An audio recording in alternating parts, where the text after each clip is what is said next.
One picture, 200 horsepower. That's a video, actually, not even really a picture. Guys, Stav here at Malaka MotorSports. We're back, and we're going to be doing something very cool today. And I'm allowing George to help me today because he's not used to working on high-performance engines. We are doing an assembly video on my VR6 12-valve block. As you guys know, I have a 12-valve in my B5 over there.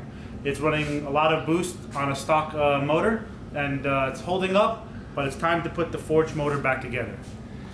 So when you say back together, again, back together again. What happened the last time? Let's remind everyone. Motor lock up on us. I'm not gonna mention any names and who was responsible for it, but it was definitely not me or you or whatever.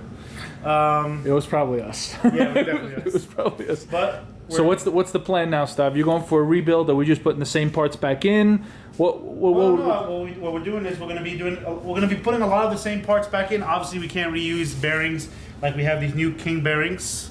Coated bearings, which we didn't use before. We have new Tuscan rods, which we're going to use, integrated engineering Tuscan rods. The other integrated rods are perfectly fine, but we wanted to upgrade them because these are rated for higher horsepower, and since I have a 12 valve, we know we're going to be using every last ounce of that horsepower. So we're going to be putting the car back together with a twin disc with the 034. Wait a minute, 24 valve parts? How that 24? That's my clutch that I ran on the 24 valve. Yeah, but you didn't make enough horsepower on it, so we had to downgrade you. So you couldn't turn the flywheel. So now we're putting a twin disc setup in the car, a tilt-in, which is George's old setup, but he didn't make enough power for. Right. And one of the other things that we are going to be upgrading is from a standard ARP 2000 bolt, which is about 200,000 tensile strength, to a tool steel tensile strength bolt. The reason we're going with this is because... And what's that rated for versus... 270. 270 versus what? 200. 200, wow. Yeah, what's the name? George doesn't run this because he doesn't run enough boost in his car to need these, but the 12 valve is known for having an issue above 800 wheel, or some people have experienced head lifting issues. So these bolts are now available, so we purchased them to try to stop that problem because we're going to be trying to go for a lot more power than that. Better to do it now before it actually happens. Since correct, and they were in stock, so we got them, and now they're ready to go. So so you're changing up the rods, and what pistons are we going to go with now? These are Wiseco pistons that are 1 millimeter oversized because we bored out the cylinders 40 thousandths. Okay, so it's 1 mil over from stock. Stock is what? 81. 81. So these are going to be 82. All right, correct. Badass. Okay. And then we just got to re-ring these, obviously, put new rings on them. Are you going to reuse the same bolts, or the new rods come with new bolts? The new rods come with brand new ARP 2000 bolts, and in the mains we're going to be using ARP main bolts instead of stock bolts. A lot of people don't really have issues even with stock main bolts on high horsepower, but we decided to upgrade it because it's cheap insurance. And then also we're going to be reusing the stock mains. Correct. I'm running the stock mains in mine, and I have seen some people run the billet ones, but I'm pretty sure most of the guys that are actually making shit happen are running the stock mains. Correct me if I'm wrong. You're usually wrong, but this time you're right. Such a jerk. All right, so King bearings, you got new rods. Obviously, the head hardware is going to be the next step up. That's crazy. I'd like to. I don't know if they make it for the 24 valve. Nobody really needs them in the 24 valve because they don't make enough power. Wow, but, I mean, okay, they hate. Yeah. They hate. But no, these are actually really, really cool. And you know what? A really good insurance policy. Obviously, you're going to be throwing a lot of boost at this car. Yep. So hopefully it holds up. And then I see the crank is out. This is going to be the crank we're going to be using in your 12 valve. Yeah, we had the crank polished. So each journal is actually polished now. From the last time when the motor locked up, it didn't score any of the cylinders, but it just left a heat mark. So we repolished it, re-cleaned it, and it's good to go. All right, cool. And then it's also still got a brand new tone ring on there for obviously identifying what with timing. Yeah, correct. Okay, cool. The trigger wheel right here. All right, so what's the next step? Obviously, these parts have been sitting for a while. I know you've been kind of building this parts list for a couple months.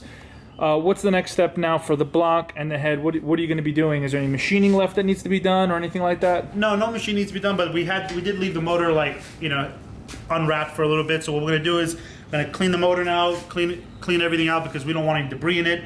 Clean it, degrease it, clean all the mating surfaces where all the new gaskets are going to go to, so that when we put the motor together, we have no leaks and ready for assembly. All right, cool. And one of the things that we're going to be doing, guys, if you haven't seen, let's see if I can clear that up for you. Inside the cooling ports is a good amount of rust, obviously, from from us kind of like checking to see if there's any radiator leaks or any issues, and we were just using normal tap water. We're going to be using distilled, but we are going to be cleaning inside of these ports, inside of the water pump that's there. You can see there's a good amount of crud that's built up there too. He's going to put a brand new water pump in there. Same thing goes for the head. We're going to be cleaning out the ports of the head, making sure she's nice and clean. And then obviously isopropyl alcohol, we're going to be wiping all the surfaces down and making sure it's super clean before we even get to installing the new bearings, the rods, the pistons, and re-ringing it. And of course, Stav's going to go through measuring his bores and then ringing each cylinder per the piston that he's going to be putting in there. So I'm actually really excited to see him. So how long is this process going to take, Stav? What do you think? Maybe a couple weeks? 7 months. 7? 7 months. Well, we have 90% of the parts to do the bottom end. We're waiting for the new rings, which should be here on like this week. Oh, so we didn't even get the rings yet. Okay. Correct, yeah. So what we're gonna do is today we're gonna clean the motor, get it ready, prep the motor, and install the crank. All right, cool. So let's get down to business. Let's start cleaning. Yeah. Guys, Stav is outside cleaning the lower parts, cleaning the mains, just getting any debris, dust, anything cruddy that could have been on them, and then we're gonna go on to cleaning them obviously with alcohol later on. I'm gonna roll the block out there. We're gonna get this out there, clean all the cooling ports, wash everything down, make sure there's no debris. Obviously last time we had the motor lock up, might have been some debris on top of one of the bearings. I don't know, we still couldn't track it down, but now starting fresh, everything's pretty much brand new. We're gonna be super careful, so we're gonna do wash on the entire engine. So as you can probably hear, Stav is out there now scrubbing. Keep washing over there, Cinderella. Keep washing. So I'm gonna roll this block out there now, and then we'll start cleaning on that, and then we'll do the head last. What are you doing? Get back to work. Sorry.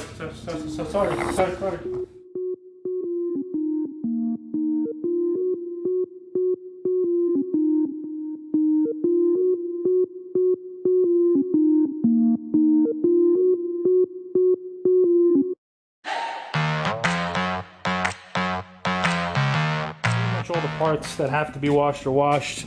We're gonna lube up the block. We rinsed her down, got all the debris out. I don't think we're gonna repaint it. It's still gold from the outside, so I was gonna leave it that way. We're just prepping all the obviously mating surfaces, cylinders, making sure there's no debris. We washed it, degreased it, blew it out, and then we re-lubed it so nothing rusted up. So now, what's the plan, Stav? Why do you have sunglasses on? My future is bright. Stop taking off the sunglasses.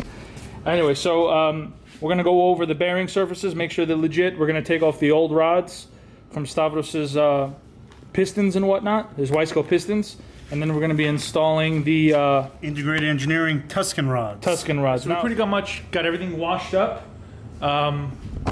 We still have to separate the old Integrated Engineering rods with the Wiseco pistons. We're gonna be swapping those out with the Tuscan rods from Integrated Engineering. We cleaned all the surfaces. We even cleaned and lubed the block. Cleaned all the oil galleys. Made sure all the oil squirters were supposed to be. And I didn't have a YouTube channel then, but that was one of the main mistakes on my motor build where we were in the pre-assembly stages. These weren't in, and I saw it on a picture a few weeks after we put the crank in. I was like, what the hell? So we're making sure that each main, pretty much other than the last, has an oil squirter, so it's going to be 6 total inside. Stav, what are you going to be doing now? I'm going to pre-lube. Oh, by the way, if anything bad happens to this motor, you can blame Stav because he's wearing limo tint on his face. I'm going to be lubing up each galley before we put the crank in, and then before we put the bottom half of the main bearings in. Okay, and we washed the crank, we cleaned all the surfaces and everything. Okay. Acetone did, brake cleaned it, it's ready to go. There's no debris on it. Nice. So we're going to be... I mean, how do you know there's no debris? I don't know. My future is bright, man. That's what it is.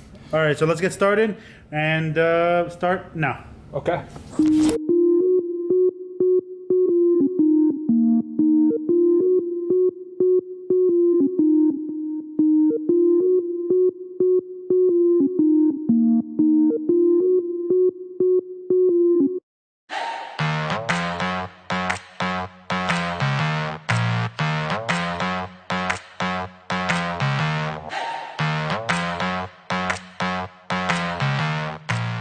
That's one of the things that we forgot on my initial build-up is the thrust bearing when we were learning about the VR6.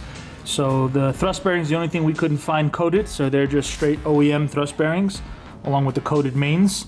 And I lubed the back of them, and I'm gonna be lubing the front, and then we're gonna get ready to drop that crank in, and then we're gonna be installing the mains.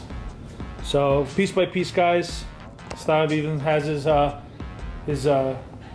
hater shades on. So we're gonna be getting this thing together. Again, we're just dropping on the crank tonight, get everything else cleaned up, and then we'll be wrapping up this video, and then going on for stage 2 of this build, where it's gonna be swapping out the rods, and then re-ringing the pistons, and then obviously measuring on the cylinder and shaving and cleaning and installing the rings and all that other jazz. So lots of, oh, did you just try to take it off? What? No, I need you to have this on. There's no way we could properly build this unless you have your shades on. I agree. All right, so onwards and upwards, we're continuing.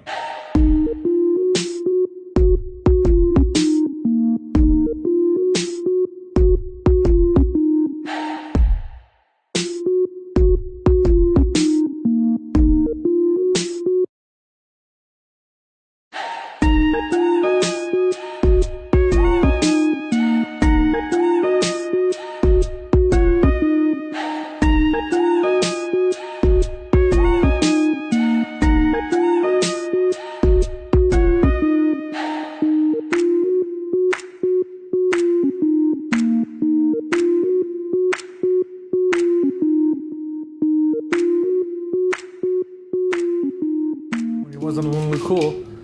He doesn't have. Oh, threw the shades on. I can't do it. So what are we doing here, Stav? We are first doing the first torque sequence of 20 foot-pounds.